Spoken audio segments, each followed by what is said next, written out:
Assalamualaikum warahmatullahi wabarakatuh. Pada hari ini saya akan membincangkan tentang isu akidah dalam remaja Islam. Isu akidah adalah perkara pokok bagi remaja Islam pada zaman sekarang. Landasan akidah adalah amat penting bagi remaja. Akidah diambil daripada akar kata aqaid iaitu tautan ataupun ikatan terhadap Allah SWT. Akidah tauhid memberi landasan ikatan kepada Allah yang satu. Terdapat banyak aliran ideologi yang berkembang dalam hidup manusia sejak dahulu sehingga kini. Terdapat juga pemikiran, falsafah dan silang budaya yang terkait dengan isu akidah. Para remaja tidak sahaja menjadi pengadu Islam berasaskan warisan keturunan, tetapi hendaklah mereka memahami ilmu tentang akidah tauhid, mengukuhkan ibadat serta memahami jalur syiah dan fiqh yang dibawa oleh ulama-ulama yang terdahulu. Asas ini adalah sangat penting bagi remaja kerana keyakinan tanpa pemahaman boleh membawa jiwa remaja kepada kekosongan. Keyakinan tanpa didukung oleh ilmu tidak akan memberi kekuatan untuk memahami hakikat kewujudan dan kaitan dengan penciptaan. Kita akan masuk berkaitan dengan isu akidah remaja yang pertama iaitu isu Syiah. Islam Syiah ataupun Islam Syiah adalah cabang Islam terbesar kedua selepas ajaran Islam yang sebenarlah. Kaum Syiah ini mereka percaya bahawa Nabi Muhammad SAW telah mengangkat Ali bin Abi Talib sebagai penggantinya dan para imam sebagai pemimpin.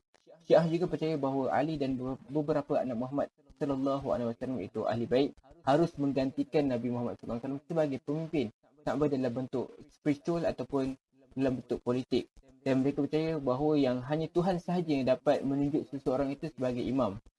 Antara punca dan faktor kenapa Syiah ini boleh tersebar di dalam negara kita kerana ramai masyarakat yang masih di dalam kejahilan dan tidak tahu berkenaan dengan ajaran-ajaran yang dibawa oleh Syiah ini. Jadi golongan ini mereka suka mencari agama dengan jalan yang mudah. Mereka mahu sesuatu yang tidak diajar oleh pendakwah arus kerana akibatnya mereka terjerumus dalam mengenali seseorang guru yang bersifat palsu. Antara sebab yang kedua adalah kerana penguatkuasaan undang-undang syariah yang lemah dalam negara kita yang menyebabkan golongan-golongan mereka ini mudah dan senang untuk memasuk dan meracuni pemikiran rakyat di dalam negara kita.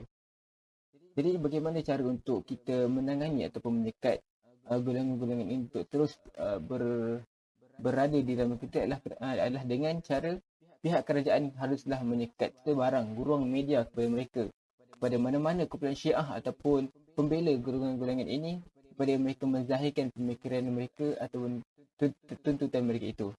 Seterusnya saya akan masuk dengan isu akidah dalam kalangan remaja Islam yang kedua iaitu isu pluralisme agama. Pluralisme agama bermaksud mempercayai semua agama adalah sama dan mereka percaya yang setiap agama adalah relatif. Mereka juga mengatakan yang tidak boleh kita mengatakan bahawa satu agama sahaja yang betul dan agama lain adalah salah. Okay, bagaimana pluralisme agama ini boleh tersebar di dalam negara kita? Antaranya ialah kerana melalui penyebaran melalui tokoh-tokoh berfahaman liberal ataupun pluralisme ini. Okay, penyebaran melalui tokoh-tokoh yang berfahaman liberal ataupun pluralisme antaranya ialah sama ada tokoh-tokoh di luar negara ataupun tokoh-tokoh di dalam negara kita juga. Jadi tokoh-tokoh ini mereka menggunakan pendekatan secara halus dengan mereka memasukkan unsur-unsur pluralisme dalam ucapan-ucapan ataupun ceramah-ceramah mereka. Jadi faktor-faktor itu merupakan antara penyebab kenapa pluralisme agama ini dapat berkembang di dalam negara kita.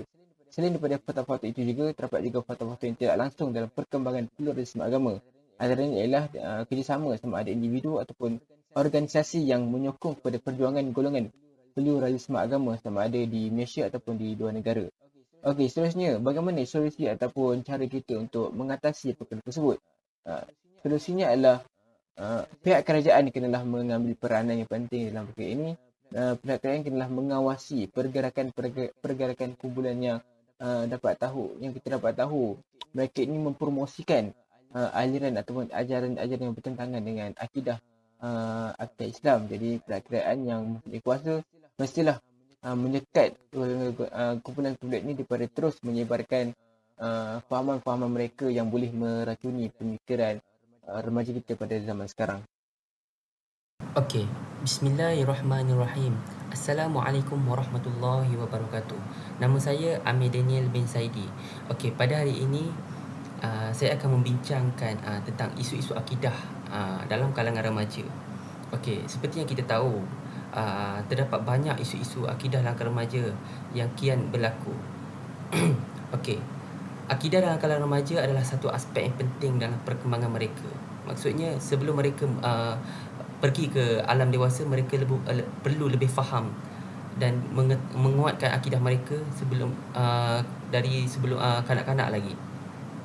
Okey, banyak faktor yang boleh merosakkan akidah mereka seperti syirik kepada Allah, iaitu percaya kepada tahyul mayul, itu sahaja boleh merosakkan akidah mereka.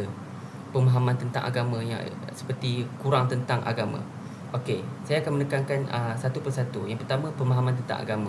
Okey, remaja perlu memahami asas-asas akidah dalam prinsip-prinsip agama yang mereka anuti, iaitu agama Islam sendirilah.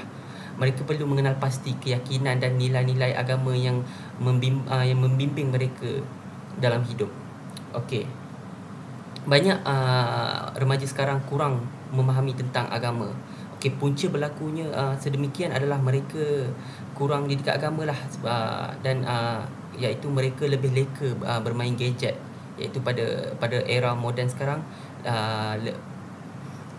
Yang mengaburi mata mereka adalah dengan gadget-gadget, iaitu internet, dan mereka terlalu obses dengan artis-artis Korea dan sebagainya.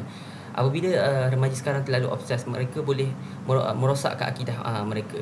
Okey, solusi untuk perkara sebegini adalah ibu bapa. Saya lebih menekankan ibu bapa kerana ibu bapa sangat memainkan peranan yang penting kepada remaja, kerana apabila disebutkan remaja adalah di bawah 21 tahun, dan ibu bapa harus menekankan ilmu agama lebih terperinci sejak dari kecil sehingga remaja. Kerana dewasa, bila mereka dewasa, mereka lah sendirilah yang akan menguruskan diri mereka sendiri. Okey, seterusnya adalah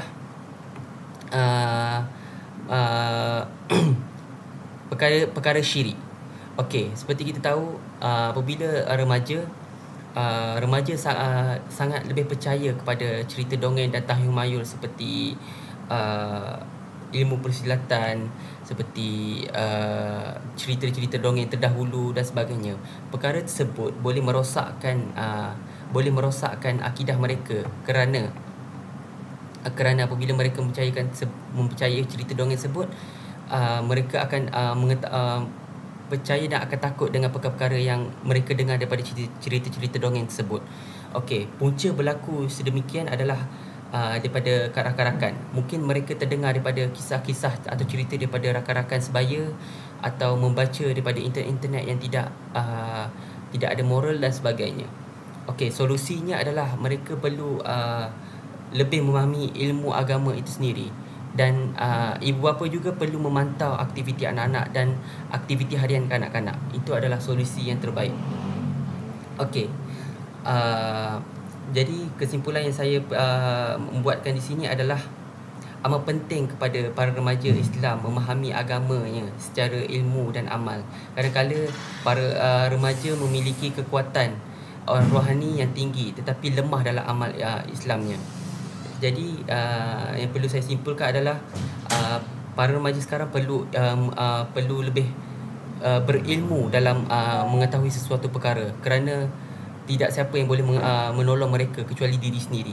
Dan dalam masa sama mereka berilmu ataupun mengetahui sesuatu perkara, mereka perlu mengamalinya.